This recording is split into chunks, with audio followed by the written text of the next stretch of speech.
ओम नमः सिद्धेभ्यः ओम नमः सिद्धेभ्यः यदर्था भावेन प्रमुदित नराधरे दुर्यः छनादा चित्त स्वर्गी गुणगण समृद्ध सुखनिधि लभन्ते सद्भक्त्या शिव सुख समाजं किमु तथा महावीर स्वामी महावीर स्वामी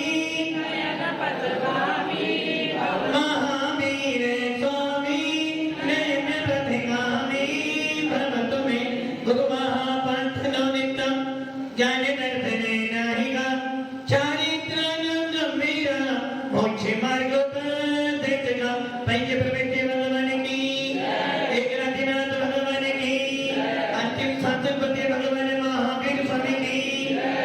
आप सबके पास दो हाथ हैं, लगना चाहिए कि आपके अंदर भी कुछ आत्मा आत्मा है ना।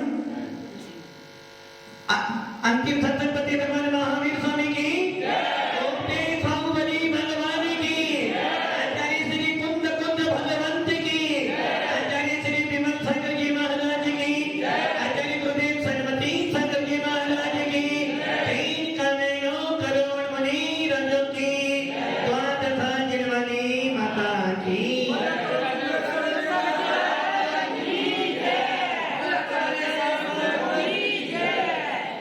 भव्य आत्मा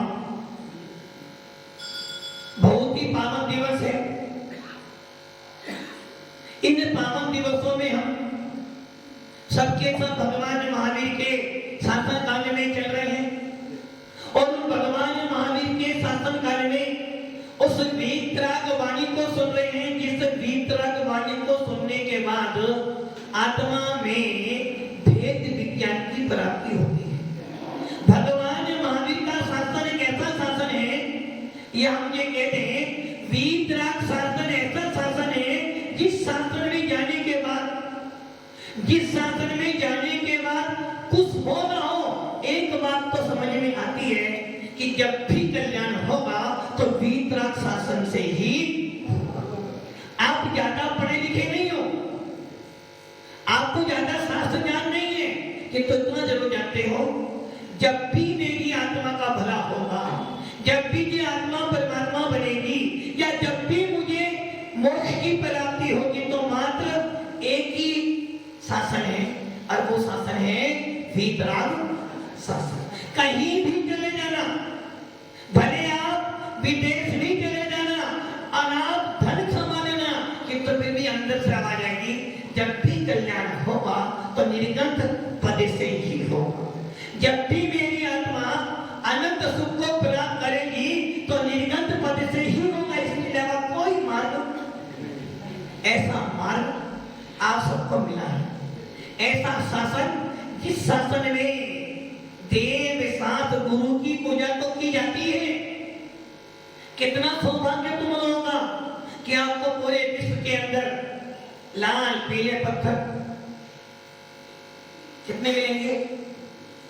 कितने मिलेंगे? अनंत। कहीं भी चले जाना लाल पीला पत्थर मिलेगा ही मिलेगा, किंतु उन लाल पीले पत्थरों को देखकर क्या आपके मन में संतोष होता है? लगता है कि इनसे भी कोई अच्छा किसी होटल में जाते हो, एक बार खाना खाया, दूसरी बार तो होटल में जाने की इच्छा, इससे अच्छे होटल में।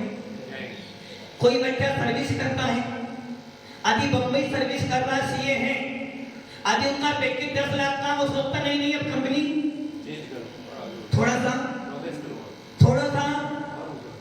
पैकेज तो थोड़ा सा और ऊपर। बच्चा स्कूल में पढ़ता है और जब देखता है कि मेरे से भी ज्यादा वो लड़का अच्छा पढ़ता है, या आप सोचते हो कि देखो मेरा बच्चा उस स्कूल में पढ़ता है, उसका बच्चा पढ़ता है, मेरे बच्चे को भी उसमें डालना है। हर रोज एक ही खाना खाते हो, एक ही खाना खाते हो, बदलते हो। शादी कराते हो तो एक वो भी बदलते हो।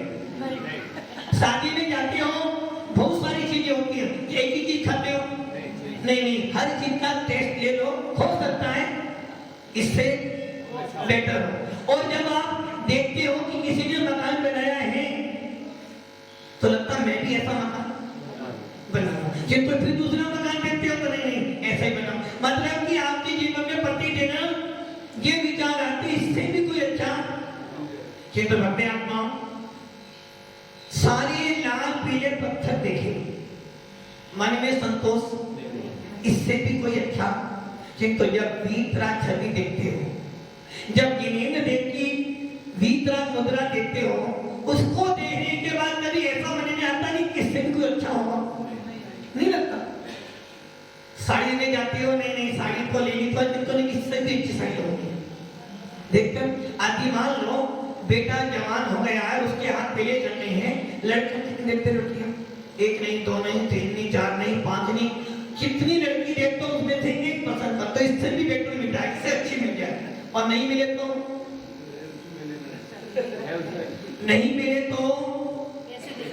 पैसे देकर लेकर नहीं, एक जमाना था लेकर आते थे, अब जमाना में देकर। पहले देखा कि लड़की वाला दहेज देता था फिर शादी होती थी, और आज जमाना ये आ गया कि लड़की वाले को आपको देना पड़ता है जब आपको अच्छी लड़की मिली है, जरूरी ऐसे करते आत्माओं। इस वीतराग शासन में आने के बाद, जिनेंद्र देव की मुद्रा देखने के बाद कभी मन में ऐसा नहीं आता कि यह धर्मा कितने सालों से आ रहा, कितने सालों से आ रहा, सेठ जी कितने सालों से आ रहा, महाराज जी 60-70 साल तो होते। कभी ऐसा लगा नहीं यही भगवान रोज रोज जिससे यही भगवान को आते, कोई दूसरे भगवान को आते, कोई यानीनाथ, कोई नेमिनाथ, कोई बदन बदू, कोई कानपनाथ, कोई तो भगवान है। इनसे भी अच्छे भगवान कोई होंगे ना, इनसे अच्छे भगवान नहीं है बहुत जरूर। जब आप अपना खाना बदलते हो, आदि घर में हर रोज एक ही चीज बने, मूंग की दाल रोटी बने, तो तुम उगते नहीं हो, उग जाते हो। चलो आप तो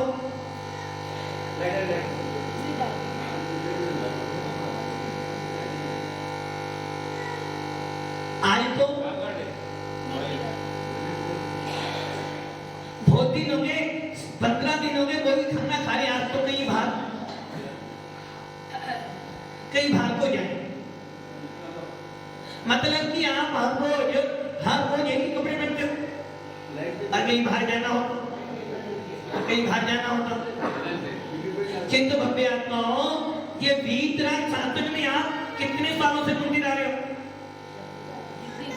काले से व्हाइट बाल आ गए, तो ऐसा लगा नहीं कि इससे भी अच्छे कोई भगवान होंगे हमारे पास, जो कि आप सब ये जानते हो वीतराग मुद्रा से श्रेष्ठ और कोई मुद्रा नहीं हो सकती। वीतराग शासन से श्रेष्ठ और कोई शासन नहीं हो सकता। और अपने आत्माओं, पूरे विश्व के अंदर निर्गत मुद्रा से बड़ा कोई भी मुद्रा नहीं हो सकती। सौभाग्यशाली हो, सौभाग्यशाली हो। थोड़ा तेज करो, पहले आवाज आ रहा है, सौभाग्यशाली हो जो आपको जैन शासन मिला है। जिस शासन में मात्र भगवान बनने का मार्ग है, नोट कमाने का, परिग्रह जमा करने का, विषय कसायों को जमा करने का व्यापार हमारे यहाँ नहीं होता है। यहाँ तो एक ही व्यापार है, यदि तुझे परमात्मा बनना है, यदि तुझे शांति प्राप्त करनी है, शांति प्राप्त करनी है सबको, शांति प्राप्त करनी है। शांति कहां पर है? अंदर तो तुम्हारे पास में नहीं है। जितना भी तुम धर्म कर रहे हो, सब किसके लिए कर रहे हो? दुकान चलाते हो किसके लिए? घर में शांति, घर में शांति। एक पद पर विराजमान अध्यक्ष मंत्री इसलिए काम करते समाज में मेरा मूल्य बन रहा है। एक बच्चा इसलिए पढ़ाई करता है कि मेरे अच्छे नंबर आए, घर में शांति बनी रहेगी। एक नई बहू आई है, वो सोचते भाई घर जा रही हो, घर में शांति, शांति कहां? शांति नहीं है। यदि शांति होती तो दादाजी मना कर रहे, शांति है ही नहीं ना शांति ना मंदिर में है, ना दुकान पे रहे, ना खाने पीने में, ना महाराज जी के पास है। शांति किसी के पास नहीं है। यहाँ तक कि भगवान का टिप्पणी अभिषेक करने में शांति नहीं मिलने वाली। जब भी शांति मिलेगी अपनी अंदर की आत्मा से मिलेगी। जब भी संतोष मिलेगा अपने के अंदर से मिलेगा। मंदिर जाना, महाराज के पास जाना, स्वाध्याय करना, ये सब तो एक साधन है। आप जब मंदिर में आते हो आपके मन में कैसे भाव आते हैं? यदि खराब भाव आ रहे, यदि खराब भाव आ रहे हैं तो विचार कर लेना उपयोग को नहीं लगता। यदि आपके परिणाम खराब हो रहे मंदिर में आकर तो ये सोच लेना कि आपका मन कैसा हो रहा है। देखो अभी आपका मन कहाँ जा रहा है? एक मन में तो देखा नहीं, आपका मन कहाँ जा रहा है? अभी इसमें जा रहा है ना, बस। तो आपके मन में शांति। खाना खाने बैठे तो हो और खाना बहुत अच्छा बना है, किंतु फिर भी भाव में कमी निकालनी है तो निकालनी है। खाना बहुत अच्छा बना है किंतु आपकी भाव से पटती नहीं है, कुछ ना कुछ तो आपको कमी। और यदि भाव का आपसे नहीं पड़ता हो, आप कितनी अच्छे रहना, यदि मम्मी जी मुझे पसंद नहीं है तो नहीं, कितनी अच्छे बन के रहना, कुछ ना कुछ तो मन में। तो बस समझ लेना कि आपकी अभी शांति, भाई ये वस्तुओं में शांति नहीं है। आप विचार कर लो, आपने बहुत अच्छा मकान बनाया है, बहुत अच्छा धन भी है, सब घर में रहते हैं, यदि आपका मन अच्छा नहीं है तो क्या मिलेगा? बोलो।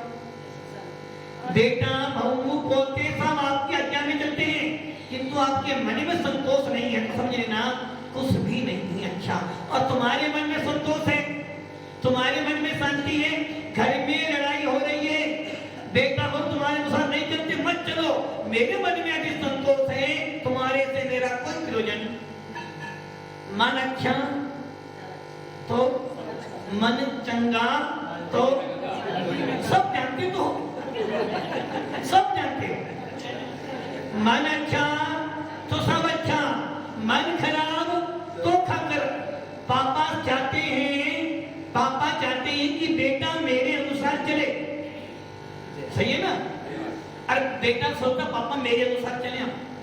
पापा तुम्हारा जमाना तो अब जमाना, बेटा ये हमने बाल सफेद ऐसे ही नहीं किए। बाप सोच रहा है बेटा मेरे अनुसार चले, बेटा सोचता है कि पिताजी मेरे अनुसार चले, पति सोचता पत्नी मेरे अनुसार चले। मैं बोलूं हाँ तो बोले हाँ, और पत्नी सोचती मैं भी कमाती हूँ, मैं भी, तो आप हमारे अनुसार चलो। आप तो ये सोच लेना, अध्यक्ष सोचता है कि समाज मेरे अनुसार चले और समाज सोचते अध्यक्ष की मेरे अनुसार चले। एक आचार्य सोचता है संघ मेरे अनुसार चले और संघ सोचता है कि बड़े बड़ा मेरे अनुसार चलेगा। ये था ना, बस इसी के अंदर आपकी शांति सब। आप सबके सब क्या सोचते हो? व्यवस्था बनाऊंगा तो मैं व्यवस्थित हो जाऊंगा, जब मैं आता हूं सबको मत सुधारो, सुधारने वाला काम छोड़। जब तक सुधारने वाला काम करोगे धोबी बन के रहोगे, और धोबी की कोई औकात नहीं होती। आगे सुधारना है, अपने आप को सुधार लो, अपने आप को व्यवस्थित कर लो, सब व्यवस्थित अपने आप। पापा कह रहे बेटा मेरे अनुसार चले, किंतु यदि पापा अपने आप को व्यवस्थित कर ले, यदि पापा अपने आप को व्यवस्थित कर ले तो बेटा अपने आप। पापा सोच तो रहे हैं कि मेरा बेटा राम जैसा हो, किंतु उससे पहले आप क्या करोगे? पापा चाहते हैं बेटा राम जैसा बने, आपको क्या करना पड़ेगा? क्या करना? नहीं, आपको राम बनना ही, आपको बन नहीं सकते राम। यदि बेटे को राम बनाना है तो आपको दशरथ को बनना। यदि एक सास चाहती कि मेरी बहू सही चले तो सबसे पहले सास को व्यवस्थित सुधारना, नहीं सुधारना, उनको व्यवस्थित होना पड़ेगा। एक बार लगना, दुनिया को व्यवस्थित करने से शांति मिलने वाली आदि मिल सकती है क्या? ऐसा मुझे बताओ, अभी आप घर पे गए, आपने बेटे को डांटा, पीटा, चिल्लाया, दुकान पे नहीं जाता, हर समय घर में पड़ा रहता है, बताओ उससे क्या मिला आपको? रस्सी और टाइट हो गई। जब देखो बाबा मुझे बोलते रहते हैं, इनकी तो आदत है बोलने की, बोलने का इनको तो यही होगा। क्या वो उससे महाभारत और भले वो 5 थे वो सोते थे, महाभारत तो बड़ी हुई। वैसे ही यदि आप ये सोच लो सबको व्यवस्थित करने से तुम्हें क्या मिलेगा? संकलेश। स्वयं व्यवस्थित हो जाओगे तो करके देख लो। उदाहरण आता है, पुरानी सुनाऊंगा। एक बेटी थी और बेटी को पिताजी ने बड़े लाल प्यार से पाल के बड़ा किया। अब शादी का नंबर भी आ गया, शादी भी कर दी। शादी करने के बाद बेटी के पापा ने सोचा कि बहुत दिन हमने एक बार बेटी से पूछता हूँ बेटा कैसे।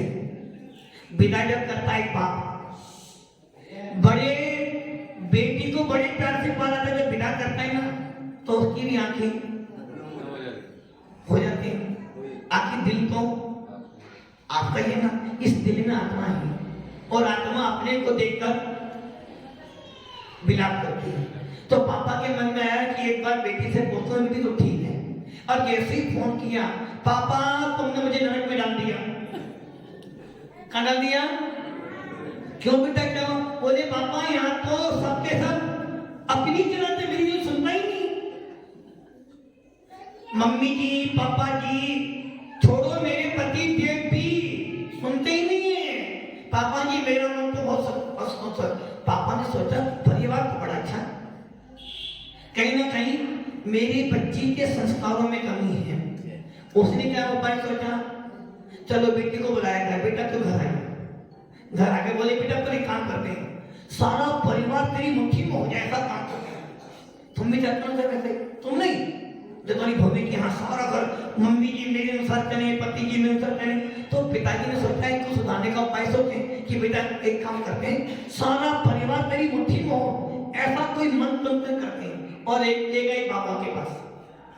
बाबा जी ने बोला बेटे एक काम कर, तो 6 महीने मेरी बात मान ले बस। कितने महीने? उसके बाद तेरा पति तेरे पीछे, ये कहते ना महाराज जी, वो सुनते ही नहीं हमारे। प्रेरणा जी ऐसे कहते ना, बहु ऐसे कहते। मम्मी जी और महाराज को बाबा जी कह रहे बेटा तू 6 महीने मेरी बात मान ले, तेरा पति तेरे अलावा कहीं जाएगा ही, तेरे आगे पीछे तो तू बोलेगी बैठ तो बैठेगा, और तू बोली तो उठ तो उठेगा। और मम्मी जी तो एकदम गाय मुझे रहेगी तेरे पास, बस 6 महीने मेरी बात मान ले। और तेरे पापा जी तेरे बिना तो खाना ही नहीं खाएंगे, बस 6 महीने मेरी बात मान ले। बेटी बोली अच्छी बात है, 6 महीने बाद तो मेरा चलेगा। और उन्होंने क्या बोला, बेटा 6 महीने काम करना, सबकी सुनना, कुछ नहीं बोलना, सबकी सुनना, कुछ नहीं बोलना। बेटी ने 2 महीने 3 महीने काटे और 3 महीने के बाद पापा जी ने फोन किया, बेटा कैसे हो? बोले पापा जी इससे बड़ा कोई स्वर्ग नहीं है मेरे पास। क्या हुआ? कम खाना, कम खाना। अपने आप को बदलो, दुनिया अपने आप को व्यवस्थित कर लो, सब व्यवस्थित। और हम क्या करते हैं, पापा क्या रहे हैं बेटा मेरे अनुसार ही चले। और मम्मी जी तो आदि बहू रानी कहीं बाहर किसके पूछते गई थी, कहाँ जा रही है, कैसे जा रही है, क्या खाया, क्या करा, नहीं। अपने आप को व्यवस्थित कर लो। हमारे बच्चों में हमने इतने संस्कार दिए हैं कि वो अपना भला बुरा जैन हो, और जैन व्यक्ति थोड़ा वो समझता है। इसलिए किसी के करने से, किसी को सुधारने से शांति मिलने वाली। अब आप ये विचार करो, आपका शरीर एकदम स्वस्थ है, यदि मान लो आपका एक पैर खराब हो जाए, वो क्या करोगे? संकलेशता करोगे, उससे क्या मिलेगा? कर्म। और ये सोचो मैंने पूर्व भर में कोई खोटे कर्म किए थे, आज ये अवस्था मिली है, कोई बात नहीं, ये भी शाश्वत, ये भी शाश्वत। शुक्र मानो मेरा शरीर खराब हुआ है, जिन शासन तो मिला है ना। जब इस शरीर पाल का कौन दूर हो सकता है, मैं भी जिन शासन में आकर इतना पुरुषार्थ करूंगा कि आने वाले भर में मुझे सुंदर शरीर मिलेगा। इसलिए यदि शांति चाहते हो, वस्तुओं से शांति नहीं मिलेगी, आपके मन में संतोष हो। इसलिए हमारे उमा स्वामी जी ने तत्व सूत्र के 7वें अध्याय में सूत्र लिखा है, यदि वो सूत्र अपना लेना तो आपके घरों में क्या क्या नहीं हो? घरों में शांति रहेगी। कलेश नहीं हो या महाभारत नहीं हो। यदि अपने अपने घर में रामायण चाहते हो कि मेरे घर में रामायण बनी रहे, तो सबसे अच्छा सूत्र ने दिया है इच्छा निरोधा तप। 9वें अध्याय में सूत्र दिया है इच्छा निरोधा तपा। आपको उपवास नहीं करना है, गर्मी बहुत पड़ रही है, उपवास नहीं करना है। आपको पेट भर 4 बार खाना है, किंतु रात में नहीं खाना। क्या करना है आपको? मात्र अच्छी तरह खाओ पियो, मौज मस्ती से रहो, बस एक सूत्र है इच्छा निरोधा तपा। अपनी इच्छाओं को नहीं कम क्या करोगे? अपनी इच्छाओं को सीमित करो, सीमित।